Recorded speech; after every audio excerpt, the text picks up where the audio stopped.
Man, did it rain today. Another rainy day here. Today, guys, update video just to get everybody up to speed on where we are at. All right, I want to see if I need four-wheel drive. Last year, we had a problem with the trucks getting up here. This road's pretty good, but once you get up there, it's kind of just a grassy field road and it gets muddy. And the other day, they had ruts from the trucks. The first year they were here, I brought the 1 Pete up for them, and I didn't get enough of a running start, and even with 300 bushels in the bed of the truck, I still spun out here. I wasn't going fast enough, and rookie truck driver. So the next, even if you could, the combine's four-wheel drive with mud hog tires, and we're on the top of the hill. Even if you could combine, they may have some trouble here right around this turn. See the ruts? It starts to get muddy. So to answer a few questions, I haven't been up answering comments like I should be. The beans aren't moldy. They did check them out. I did ask them about the soybean mold. A lot of guys are having trouble with soybean mold. He said that they're finding that anybody that planted early had, and I'm sliding off the road here. So yeah, if I need four-wheel drive here, they're not gonna get the trucks up. The guys that planted beans early had the mold problem, is what they're telling me that they're seeing. These were not planted early. These were also May 30th or 31st. They had 2 planters rolling on the farm, one for corn and one for beans, the same day. So they got done in a hurry. But no, we were looking at the pods. Beans look good, and he said they really look good, like they should do 60-70 bushel in some spots. So I'm hoping now the beans are gonna pick up some of the slack for the low corn yields. I don't know yet. My neighbor had planted beans around the same time I did. He took his to Purdue already, to the elevator, and I think he said he was full, couldn't store them, and he said that everything worked out okay. His beans look pretty darn good at the elevator, so we should be all right with beans, and mold issues here with the beans. So I'll just shut my truck off here. We're kind of on a flat. Yes, I am using the umbrella. I guess I'm a wuss. I mainly don't want to get the camera all wet, so I got an umbrella here. So let me get situated. Get this. Okay. Yeah, because it's raining pretty good. All right, so this corn harvest, they started in on this field. They finished that back one down there. That one was such an ugly looking cornfield down there, and I told you guys we did 120. If you remember in the spring when I was crying about how bad it looked in the yield, that field's actually so far the highest yielding field, and I'm thinking maybe, and again I don't know for sure 100%, but that field is so steep, I'm thinking the water ran off of that field, all the rain, and that kind of helped with the yield. There was the corn didn't have wet feet as long as some of the other fields. So this field, we don't have an average yet, basically an average to know. This was the field that had the poor stand, but I'm finding, even though there's less corn stalks per acre with the bad stand, the stalks that are there do have 2 cobs on, and they're pretty good. None of my corn went down like that corn I was shelling the other day. You guys saw that down corn. We did not have issues near like that. So here it is. I did this last year, I think, in my videos, but I didn't have many guys watching. John Deere 9770 STS bullet rotor. This has the Hilco side hill, Hilco technologies for the side hill. Where I'm at, side hill makes a lot of sense with all the hills, and their valley, they have a lot of hills too. So the lateral tilt, like I was using the other day, that's another valuable tool when you're farming hills. That Hilco Technologies, if anybody doesn't know, I'm sure a lot of you guys do already, but for anybody that doesn't know, this machine will level itself through the computer. I can get under there with the umbrella. The whole machine, the whole front axle here, is on cylinders, and it tips the machine from side to side as you're going along the hill, and it's basically push button. He pushes the button up in the cab, and the machine kind of takes over, and keeps you level. He did say it levels only to a point. If you get on a steep hill, there's a red light that comes on to tell you when you're at the max. It's maxed out. And he said some places in their valley that light comes on and it doesn't go off when they're going along some of the real hard hills. Here we do also, that field down there. Last year the red light was on, and that one down there. So it'll level to a point. It'll keep the machine level. It keeps the material level as it's going through the machine. You don't have many issues with all the, like a machine that wouldn't level, all the material going through the rotor and the everything in the back, it would be all going to one side. This pretty well keeps it level to a point. Everything's to a point. So this is 4-wheel drive. They do say they like to keep it in 4-wheel drive. They think it's a little easier on the hydro, especially when you're going through some muddier areas. So it is running in 4-wheel drive. Rear tires on this machine are pretty good as far as compaction. 665 R28s on the rear. These front tires are pretty wide. I'm sure they make wider, but these are pretty darn massive for around here. They are Firestone. If I can get there. Looks like 960/32, and they are the all traction, radial all traction 23-degree Firestones on this machine. I'm not up on John Deere. I don't know the engine size or anything like that, but this machine can go, especially with a 6-row head. All right, another thing, this is a 606C John Deere corn head. A lot of guys had asked about 12 rows. This is a pretty large machine for a 6-row. It doesn't make the machine work too hard. So we got a 6-row here on a pretty darn big machine. 12 rows just aren't good around here because, for one, the hills. For two, most of the fields that they're working in, they can't get a semi to, depending on where you're farming. The majority of it, they told me that the triaxles were about the biggest trucks they can get into where they have to get, hauling 600 bushel away at a time. They don't use an auger cart or a grain cart around here that I've seen. Some farms, there's a farm in this valley that does. Now their ground, they have a little bit more access with the semi. They do use semis, but these guys, it's mostly the triaxles. And a 12-row head also is too wide to get a lot of places, and they didn't want to hook and unhook and hook and unhook. Especially here, they'd have to hook it up. Combine down below, they'd have to unhook it because you can't get up here with a 12-row. The roads around here are so narrow.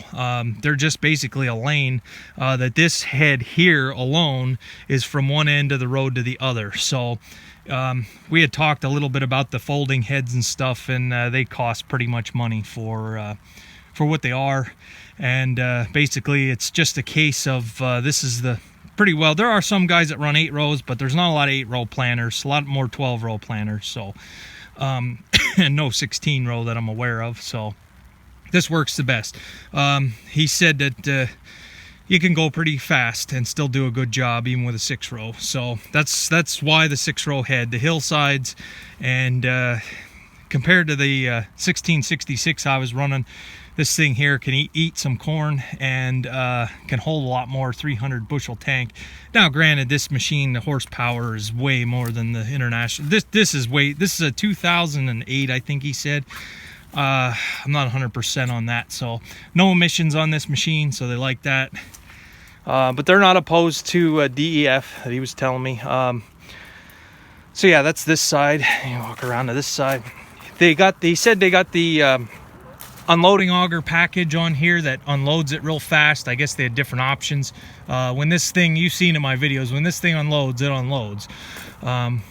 There's the camera up there. There's the camera. They have the backup camera on the unloading auger.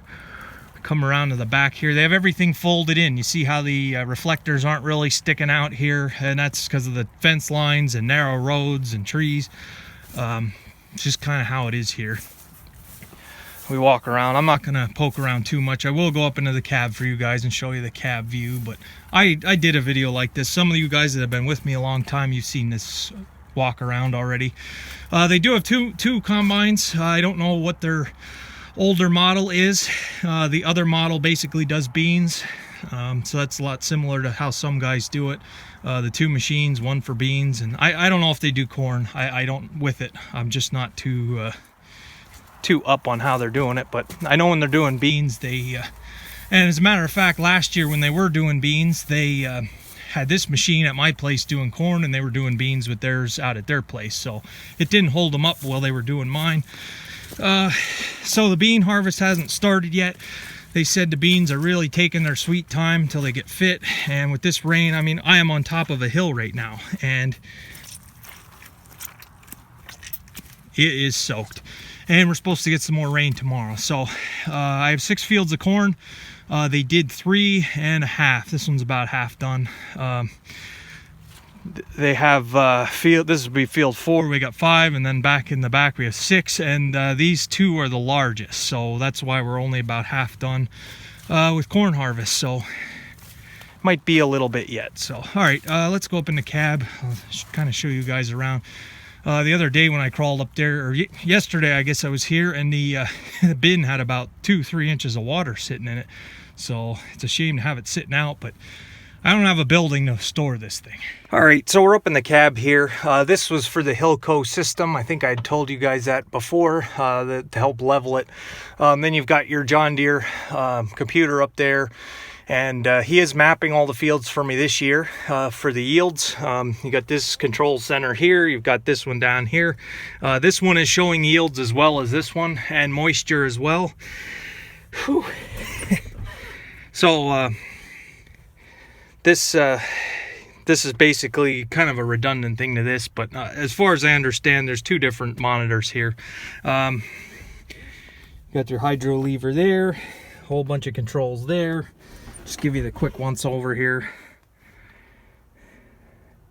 So the ladder has to be folded in, or it's wider than the 6-row head. They have to have it all the way in, or it's going to stick out, because the machine is almost, I'd say it's not a stretch, yeah, to say that the head is as wide as the machine. That International I was running the other day, the head was a little bit wider.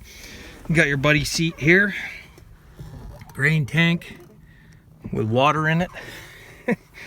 So yeah, just a quick view here. The cab, I don't want to poke around too. It's not my machine. I don't like doing this. I probably shouldn't be, but there it is. There's the John Deere cab. I do like this machine as much as I am a die-hard red. This is pretty nice. The bin extension, told you guys we hit that tree limb on the other side. It's bent up, and it also, you can't see it through the window there, but it also bent that top piece there. You see the water sitting in the bin. We got to drain that out, I think. It just rained too much. It rained too much this year. So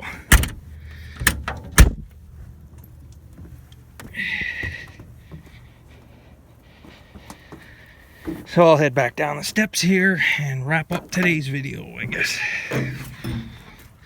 So yeah, that's where we're at, guys. I'd say we're about half done here. So we need the weather. Looks like Wednesday, maybe Thursday. So things are going to be sitting here for a little bit. You can't have ruts with no-till, of course. And this doesn't really make ruts. It kind of just has a wide, and these tires float real nice. Even down in the swamp when we were in the wet spots, this machine floats pretty good. And they no-till too, so they know, and they're the ones that have to plan it. So I don't think they're going to go out of their way to make it harder on themselves. So yeah, very happy so far though. They're doing a great job. Great bunch of guys. Harvest was rolling along pretty good here, and with this machine it shouldn't take them long, even though we're half done here. So like I said, that's the thing on the 12-row. The beans aren't moldy. We had looked at them, and we should be good. I think the thing that saved the beans too, we were up on the hill here. Everything's up on the hill. If I would have had beans down in the swamp like I did last year, I'm sure I would have lost the field. So the corn was able to tolerate it a little bit better, but that's where we're at. So I'll come back with you. All right, so that's the ladder folded all the way in. You can kind of see there. just makes it. And it is, the head is just a little bit wider than the tires. Again, no duals, just because it's too wide of a machine to get on the roads here and get from field to field. So that's why no duals. So we have to go with the wider flotations, I'm pretty sure.